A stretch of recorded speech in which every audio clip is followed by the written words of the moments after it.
On the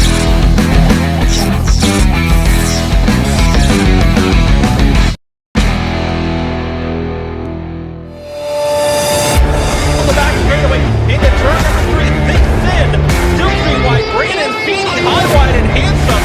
He's going to go to the outside and get past Camillo. I don't mean to be two birds and bees with you folks, but this is how cautions are born.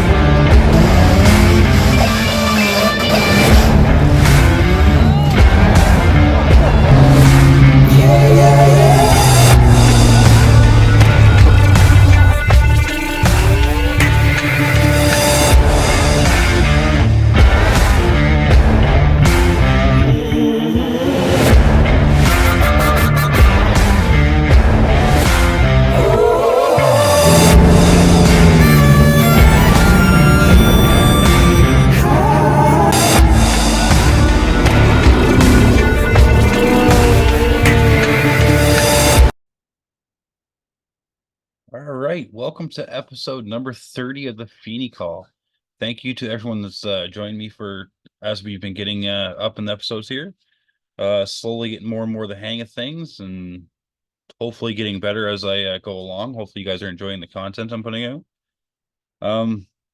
So tonight's guest will be Gerrit Tiemersma. We're gonna probably see how many times I say his last name wrong. So Gerrit can make the final comment, I guess, when he watches the video back on Friday and tell me how many times I said his name wrong. I've already had to ask him if we spelt everything right 2 or 3 times, so that might be the ongoing joke for the episode.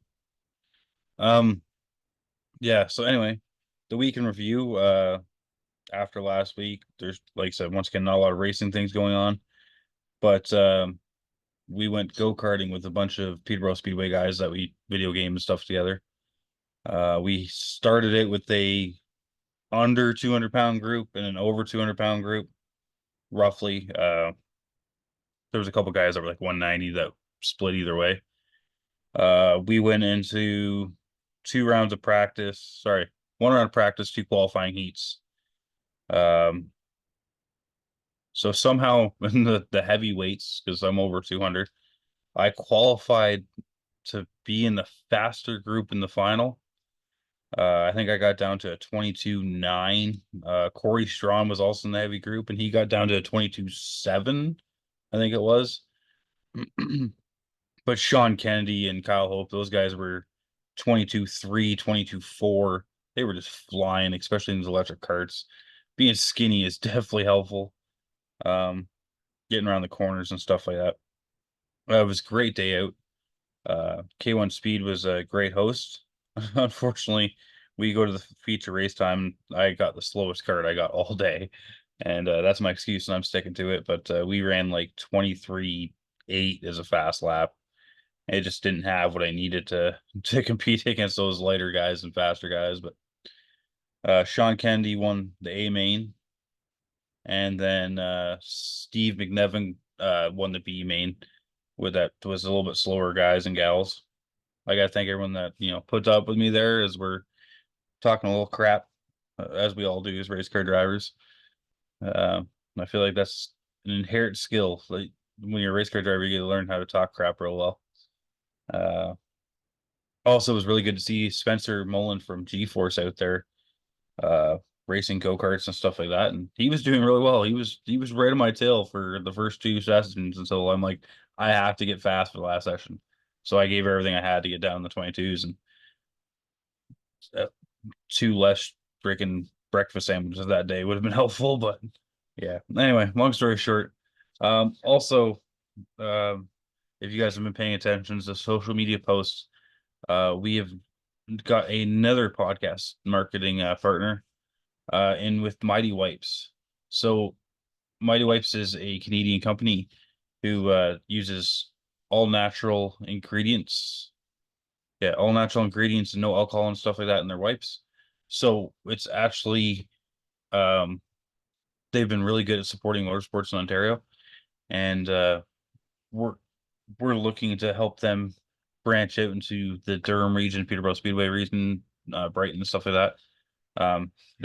You can find them at 2 Speed Motorsports. They're for sale, and also I'm probably going to have some for sale So if you're looking at getting some, you can message me and I can either probably get them for you or have them directly contact you. So to read up more on the Mighty Wipes, make sure you go spam their Facebook page, give them a like for helping out because they've been on GeForce TV, Stickers and Scuffs. There's my podcast. I believe I've seen them on Morgan Robson Racing, BT Racing. There's so many people. It's uh Pamela and her husband are top-notch people. They're really loyal. They're hardworking. So and it's great to see a company like this be in business for 2 years, and the first thing they do is want to give back to motorsports and stuff like that.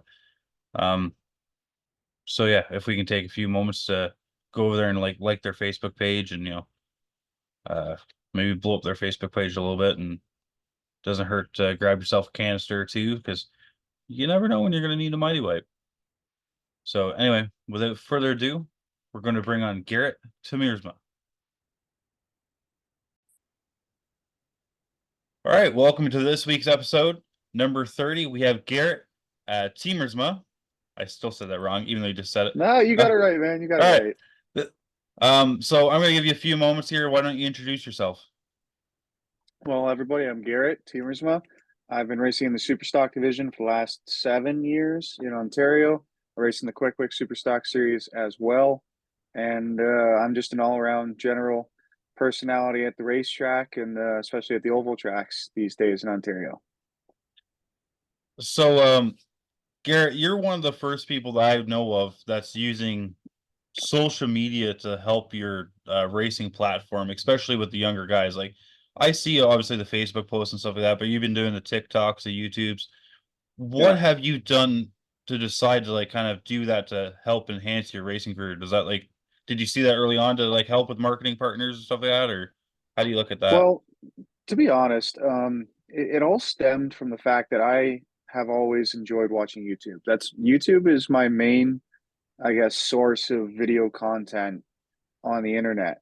I watch YouTube more often than I will watch a Netflix or a Disney film or any of that stuff. YouTube is my go-to.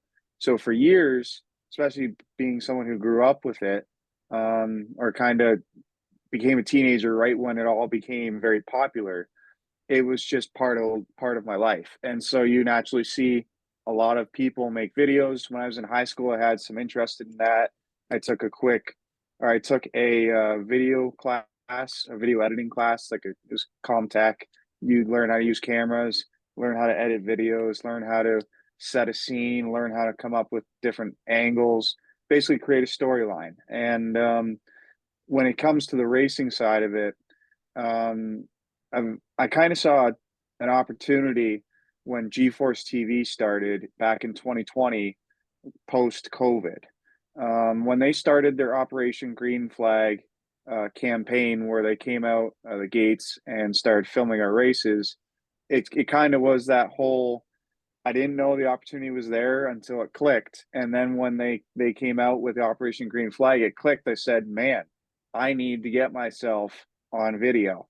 And so that's when I started playing around with making vlogs and picking up a camera and just shooting stuff. I mean, it was a difficult process to get used to sitting in front of the camera. You have to get comfortable talking in front of a camera.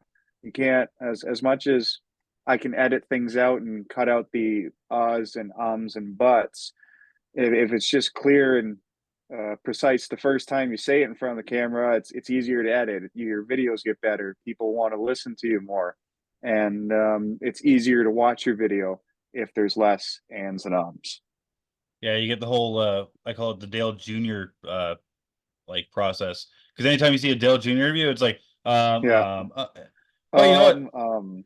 He's the most popular driver by doing that. So, but Exactly. But so yeah. So anyway, where do you see yourself going in obviously your racing career? Because you raced that number 17 super stock for I think you said 7 years. So yeah, something like that. you're still a young guy. Where do you see yourself kind of going with your racing career? Do you look at maybe moving up the ladder? Do you look at maybe moving down into the States and try to race like how some of the talents are moving down right now? Um, I don't really know. My current kind of outlook on my racing career is a little bit fuzzy. I'm at a crossroads. Um, I would move up, but I currently have a car right now, and I'm just in a position in my life where I'm trying to save up to buy a home, and having two race cars is not something that I look to put myself under or like to have that stress right now, especially because in the long term I do want to, like, if I'm going to move up, I want to race where I can compete to win, or I want to at least have the opportunity to win. I'm not going to be there just to say I was there. And so that's kind of put me on hold in terms of moving up. And I don't really know what I want with the racing. I do know that the last couple of years have been extremely difficult on me. I've had a few injuries outside of racing and outside of work, sort of, that have really made work and racing difficult. And it's just kind of been it's a busy season in the middle of the race season, especially when you run full time and work full time in our family company. It's a roofing business, so there's no shortage of hours there either. And middle of the summer, I get to a point where I don't have many hours to myself. Typically, I have 2 or 3 hours a week that aren't spoken for in terms of work, and it is all work. You know, working on your race car, going to the racetrack, it's considered work if you do it at a higher level. That's for sure. So um, this year, I think I might be taking a little bit of a step back in terms of my racing attendance or aspirations, whatever you want to call them, because I kind of just need a break. My body needs a break. Like I sprained my tailbone, I tore my shoulder. All these things just slowly add up over time. And right now, I think I just need to take a step back because I've been trying to do too much, and I've been doing too much myself. And creating the videos was fantastic and fun, but that was just another job for myself to get done in an already short week. So, in terms of racing, you'll see me at the oval tracks, that's for sure. I'm not going to disappear, but I'm just going to be having a bit of a reduced presence this year. Yeah. So, and John Baker Jr. was kind of asking why the videos kind of disappeared, but you mentioned 2023 was a rough season, and it was one of those things that you just seemed like if you didn't have any bad luck, you didn't have any luck last year. And so I Hmm. think it was finally around August, you finally got that car sorted out, figured out, and it came Hmm. back as full steam ahead. That was like how it was in 2022. Yeah, it turned around. For the first half of the year, we had a lot of reliability issues. We were chasing problems throughout the drive line. Like our symptom was that we continued to break transmissions, but our problems were continuously kind of changing. It was always just that the transmission was the weak spot in the system, so it naturally was the part that would crack. And like it always functioned well. It was just the casings crack because those Saginahs. But like you say, about in August, we took all of July off. We took a solid 4 weeks off from racing because we needed the break. Like I was saying earlier, we need to take a step back, regroup. Kind of just think about other things than racing. So that way, when we came back, we were ready with a refreshed look. And then I think out of the 8 races we ran, we didn't finish outside of the top five, except for our one trip to Delaware at the end of the year. And we ended up with 2 wins. I had couple three, four, third place finishes. We had a fourth, we had a fifth. We ran the Sunset Quick race and went led a bunch of laps, got spun, went to the back, then made it back to the top five. That race was huge for our turnaround because it's the first race we had finished all year. And after all the controversy of what had happened, we still finished in the top five. So that kind of rejuvenated us. And the back half of the year turned out to be a very successful year or successful turnaround. So I'd also say that that kind of proved to myself that I didn't want to take the time off of racing or like take a step back from racing a little bit because I had a bad year, because I kind of didn't. I finished on a strong note, and this is me just taking a little bit of a step back because I need to do it for my own sanity and my health. It's just you can only do so much before you fall over. Yeah, you gotta make sure you take care of your health first. Come from a guy that's had like Hmm. 19 concussions, exploded 3 discs in his back, and like you It's see not me at, fun. and then I decided last year to stretch myself thin and drive 2 cars and really have Hmm. no time for one of them. So, well, no time Exactly. for either one. And you start to lose it. Well, you start to lose it, and then you start piling bad results or bad issues, and you start wondering if it's you or the car, and then mentally you're not only against yourself, but you're hurting yourself in the sport too. And it does take a Hmm. toll on you, but it went to the point where I got to the point in racing where I can go there and just be like, okay, I'm going to go have a blast in the mini stock today. I don't care if Yeah, I'm upside down. I don't care if I'm on. Well, I care if I'm on fire. That's the one thing I'm scared of is yeah, fire. we But don't want like that. that was the best thing about having the mini stock was it didn't matter what happened. It didn't Yeah. matter if I won the race or if I got lapped 16 times. It was just a good time. And I honestly I understand where you're at, where you say you want to go and you want to win. But maybe we get you into one of Chris Lawrence's rental bone stock rides in Delaware, and you get to go fly around in there and just have a big smile on your face. See, yeah, I'd be open to that. Not Delaware though. That's a hell of a long drive. I made that drive to Delaware this year 3 times, and I only raced once. And I can tell you what, man, it really sucked turning around and going home after being there for about 3 hours and then leaving because we were broke. So anywhere but Delaware on a regular basis right now. It's just too far. Yeah, I hear you there because I think it's like 4 or 5 hours from where I'm at. So by the Yeah, time I yeah. get For me, down it's a there, solid 3 hour trip. As long as if you don't get traffic, it's just under three. But if you get traffic, that gets long very quick. And you being out in Peterborough, it's 4.5, I'm sure, for you. So it's a long haul, but if it was Saturdays, I'd have a hard time not, that's for sure. well, I think he's also doing Sobel and Flamborough. So you've always been good at Flamborough. Oh yeah, man. For some reason, Flamborough Speedway is just my it's my turf, you know? Like when I walk in, I feel like, all right, this is my home advantage right now. Even though I've raced there less than 15 times in my career. I don't know, maybe I'm sure I'm over 10 now. Yeah, but either way, less than 15 times at Flamborough. And every time I walk into the gates, I think, all right, I'm going to win this race tonight because this is my track. Nobody comes to me at my track. And I've raced at Sunset over 100 times over the years. I was at Sunset as a loyal customer for 8 or 9 years straight before I went to Peterborough. And man, every time I walk into Sunset, I'm like, I still haven't figured this place out. I still don't know how to win here. And it went well in 2022. We kind of like it took us 8 years to figure it out, kind of. But no, Flamborough is just it clicked right from the beginning. I won right from the beginning. I was going through some of my trophies today in the garage. We've been doing a whole cleaning, so naturally I've been cleaning off the shelves and all the trophies I've got from Flamborough. Those are the most present on my shelf, that's for sure. And I don't have the igloo, but Flamborough, I usually leave there with a trophy, and it's because I like the place. Maybe I get the trophy because I'm in the right headspace, but it's just my type of track. Yeah. So maybe what you're saying is you're chasing an igloo this year.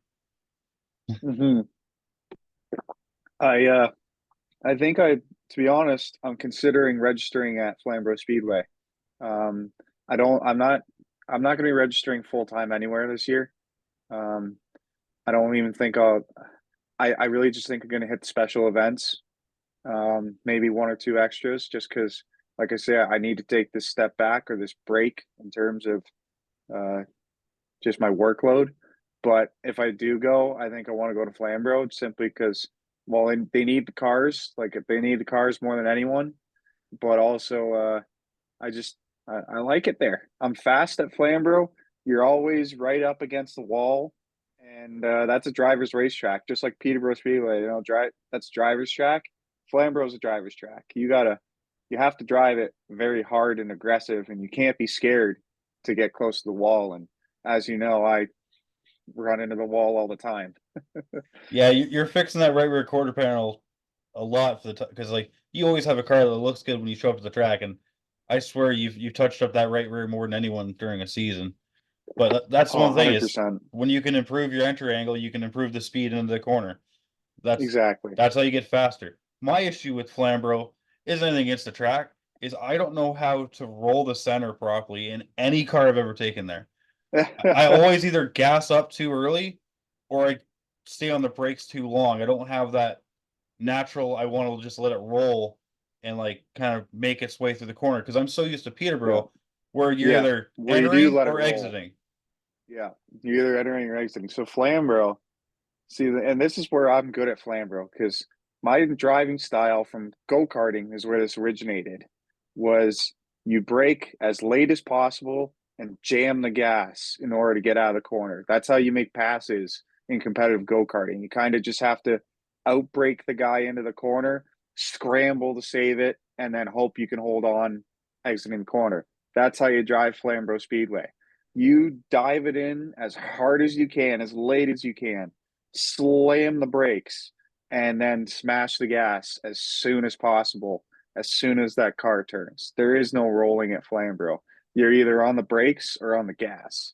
That's Yeah. why I like Flamborough Speedway. And that's probably why you were trying to roll like you roll at Peterborough. It doesn't work. It's a whole different concept. See, it's opposite. I don't roll at all at Peterborough. Uh, Well, you just said no, whatever. You just said you did. no, I said I rolled at Flamborough. I try to roll the center of Flamborough, and then at Peterborough, I'm diving in. So as soon as I'm off the brake, I start hitting the gas at Peterborough. Like it's not a Okay. lot, but it's like say quarter throttle just to get the rear end to start turning around. Okay, I see what you mean. Even in your super stock, eh? Yeah, See, when I'm at Peterborough, I feel like I'm rolling the corner. Dive it in into one, kind of get just past that kind of where the hump comes out, the apex of the corner, and then aim to hit the gas. And 3-4, like you just and I just tap the brake and then kind of let it coast, and then you're back on the throttle. But that I feel like you roll it more at Peterborough than Flamborough. Interesting perspective. it could just be uh creature comforts between the two tracks. Like you're more comfortable at Yeah, Flamborough, right? That's where Peterborough's always been like it doesn't matter what car it is, I seem to do okay at Peterborough. yeah, If I take the same car to Sunset or Flamborough, sometimes I don't even qualify for an A main. yeah, Like yeah. I literally took It's a tough bone there. I literally took a bone stock to Flamborough, and I think I qualified like sixth out of the A main. I take it to Yeah, autumn colors for Peterborough, and I finished I think fourth. It there you makes go. no sense, but it's just like I understand the track more, and like Yeah, so you're more like comfortable. yeah, exactly. Like when you find a home, you kind of know exactly when Yeah. stuff goes wrong, exactly how far you can chase it. And I think it's just every time I've gone to Flamborough, I've wrecked a car. And it's just been like one of those things like, all right, I gotta take it easy, not junk the car. And it's like See, that's me at Peterborough Speedway. maybe that's the thing is maybe if you're worried about junk the car, you roll it more. Just you have that Yeah, extra second, which that's all it is, an extra second to be like, all right, can I be on the throttle yet? And yeah, that split second where you say maybe, maybe not, yeah, instead of just doing it.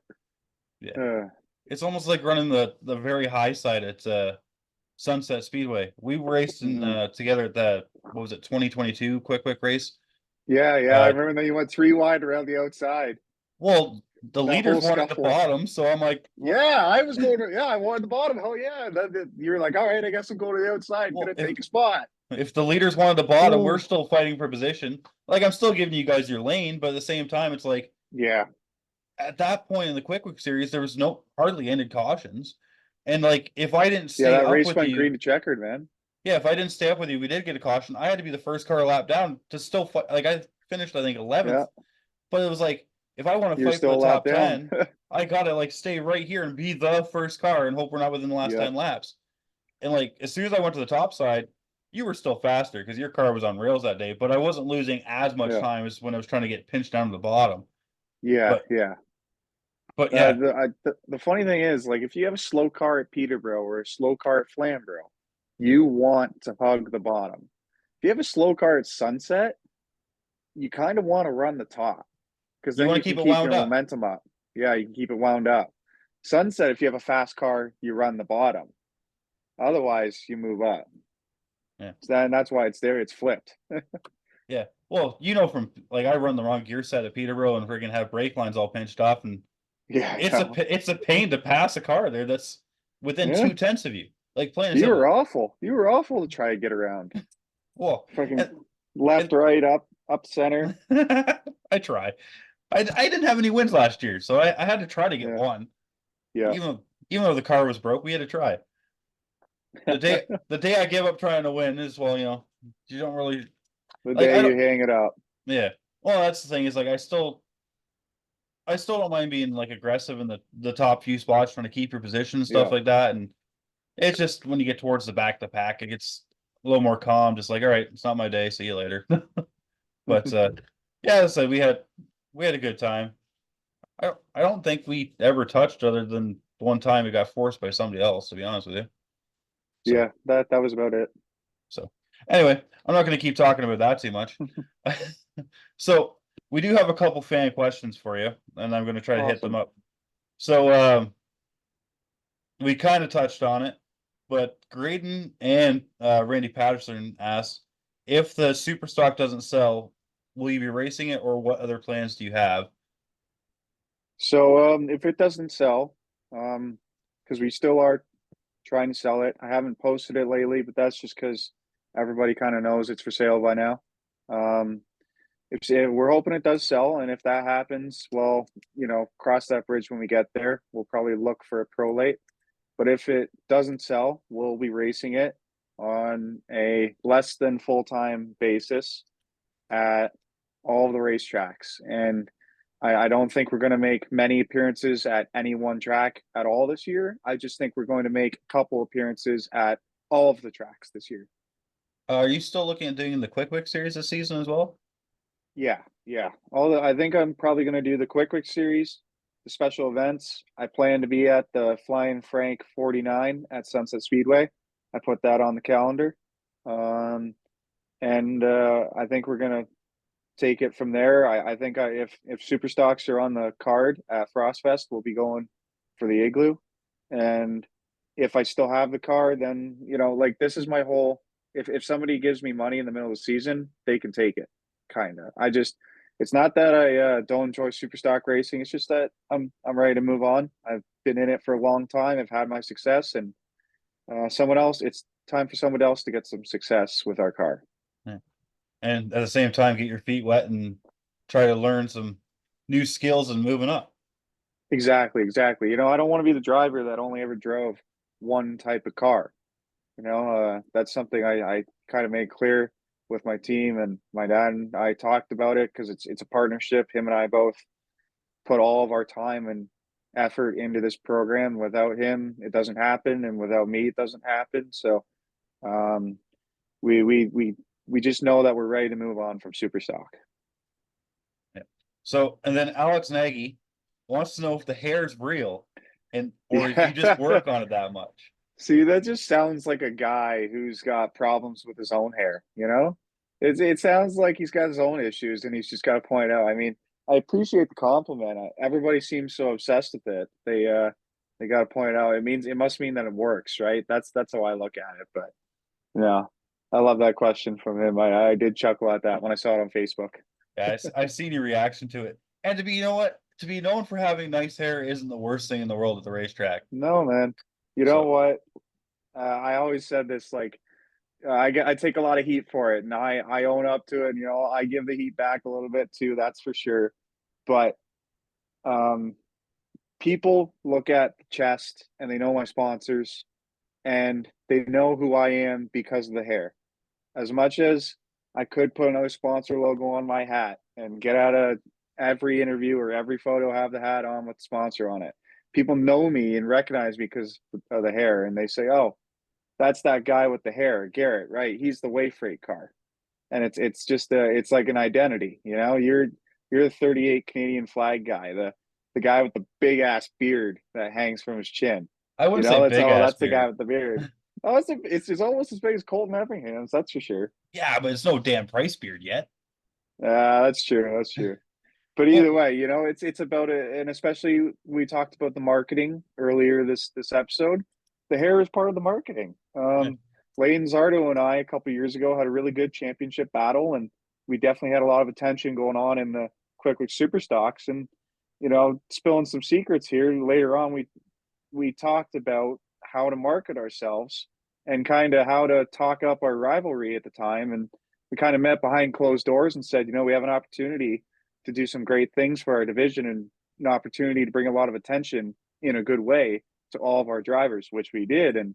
And part of that was a whole villain versus the hero type of guy, or just the me with the straight cut hair versus the guy with the mustache and the beard and the nice curly hair with the badass sunglasses. You know, there's two personalities that just wouldn't stop against each other, and it's all part of that marketing scheme for racing. It's long story short, the hair's real. Yeah, you got the old Burt Reynolds versus Bo Duke kind of going on. Exactly, and it gets people excited. And oh man, we got to go watch the Superstock race. You hear what Gerrit and Lane are fighting? They're going to be battling out for the wins, you know. And on top of that, they also hate each other off the track. You can just tell. Look at them, you know. It's like oil and water. They just can't do it. And funny enough, now we get along extremely well, and we kind of bonded over that because it really was a fun time to go through that rivalry, and there was a lot of respect with the level of effort and competition with that team and driver. I've definitely been known to stir the pot a little bit, and so like once again, sometimes it brings Yeah, people. It puts butts in seats. That's what it does. you don't have to tell me not stir the pot because I'll go and stir it all up. Got the big old wooden spoon, the chili pot. Let's go. Oh yeah, going at it. So I'm gonna rephrase someone else's question here. I want to know who are some of your favorite drivers you have gotten to drive against, and who are some of the drivers you'd like to drive against? It's interesting because I look back on some of the drivers I've raced over the 6, 7 years. There's been a lot of guys who have come down for one or two races um, to race in super stock, and it's kind of cool. You get to get that ringer feeling. It's hard to say, but on a consistent basis, it's fun racing against Carson Nagy and Lane Zardo. I probably have the most experience racing against Lane Zardo, simply because him and have been at it, and we've both been in the same speed group for a lot of years. And there's a lot of respect there, that's for sure. He's definitely been a lot of fun to race against. But if we're gonna go further back, one guy who's always been fun to race against over the years, in terms of just side by side battles, is Johnny Morrison, and he's been a guy at Sunset Speedway in super stocks like myself. He's been in it longer than I've been in it. I've been here for the last 5, 6 years consistently in everybody's faces, but Johnny's just always been at Sunset Speedway in with his super stock program, and forever has been the stay-at-home team like myself, but even more stripped down in terms of his resources. And when he has a good car, man, he can drive. And like part of the reason he's so good is because he's aggressive, and he'll do things that just kind of like you're surprised by it almost when it happens because you weren't expecting it. But he'll grind it out. There's been multiple times where Johnny and I run for 5, 10 laps side by side, and we touch, we just give a donut, or you run clean. Like, we can do it all. And when you're beside Johnny, you know that almost every time that we come together, it was intentional, and not in the sense that we're doing it to be mean. It's just hard racing and hard race craft. You always give a little tap to the guy on the door when you're trying to pass him after 5 or 10 laps, and in order to get it done. But he's always fun to race against. I've certainly given it to him, but he's definitely given it to me back too. Yeah, sometimes you just got to break their confidence, their focus just for a quick second, Yeah, just so maybe you can enter the corner a little deeper than them, and they kind of mess it up a little yeah, bit. It's those in race mind games we like to play. It's 100%. sometimes even as small as, like, if we go to a restart, we have our foot on the clutch and we're in the restart zone, we punch the throttle, but we didn't Yeah, move anywhere. So you get the guy to jump, so you get somebody else to go with. There's yeah. tons of little mind games that us racers play during the middle of a race. But we're starting to run down on time here. So I'm going to give you a moment here to thank all your sponsors for 23 and your upcoming sponsors for 24. You can go over your social media and etc., and then let people know where they can find any Gerrit Tiemersma merchandise. All right. Well, for all my sponsors from 2023, I got to thank Wayfreight, 905 Customs, Linex of Newmarket, Simon & Sons Windows and Doors, Bork Transmission, Speedy Auto Machine. All those partners basically help us get to the racetrack. But also Way Freight will be leaving us in 2024. Or sorry, I can't say leaving us. They'll just be moving on because the company has been sold. The owners that I've dealt with, it's a trucking company. They've been sold out to a larger corporation, and it's about time. It's been a family business for over 30 years, and the son who runs it is John is just too tired, and I don't blame him to continue to run it. So he finally found a buyer, and he sold that company, and he's still working in it day to day. But in the coming weeks or months, I guess it'll all be final, and Way Freight will no longer be on the core panels for us. It's been a 16-year stretch with our family and Way Freight.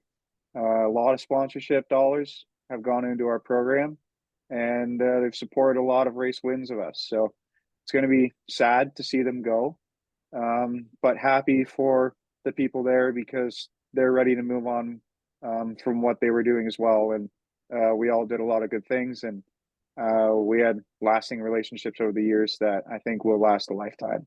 But yeah, that's going to be a difficult adjustment in the future. We still have their support for 2024. We just won't have their name on the quarter panel, so that's a good thing. They wanted to make sure that we were still ready to go racing, and that we still had the opportunity to go and find another sponsor. So it was kind of the best of both worlds, and I think that also shows how good the relationship was and how happy they were with the success that we had over the last few years in order to continue to help us race in 2024 without asking for anything in return. So Way Freight is going to be a tough goodbye, but I'm pretty sure the rest of our sponsors will be back. And you can find all of this online at Gerrit 217 on your Instagram, Facebook, Twitter, TikTok, X, YouTube, any handle, search out Gerrit 217. I am one of those guys out there, and social media is the most up-to-date thing for me if you want to follow along on any of my racing plans or just my life in general. Thanks for having me on the show, Brandon. No problem. Anytime. Can't wait to see you at the racetrack. Obviously with me not racing, so I get to tour a little bit more. And like I said, maybe we can convince you to do some out of comfort zone things this season. Yeah, and, I'm trying that. Listen, maybe you just need to have a big old smile on your face for a couple races. If they convince Jared Fitzpatrick to jump into Moonstock at Flamborough, you can't really say no. Yeah, I know. Right. I raced a mini stock for many years. I raced a Cavalier. That was the first car I ever drove, so I know what it's like. Yeah. You know what? It's fun sometimes getting into your comfort zone, and sometimes you don't learn new things when you're like, or you learn things you forgot. Yeah, like you relearn stuff. Anyway, thanks for joining me. I hope you have yourselves a great week, and we'll see you either at Motorama or we'll see you at the racetrack. Definitely, man. Thank you for having me on. I appreciate you having me on the podcast, and I look forward to seeing this episode. No problem. We'll see you soon.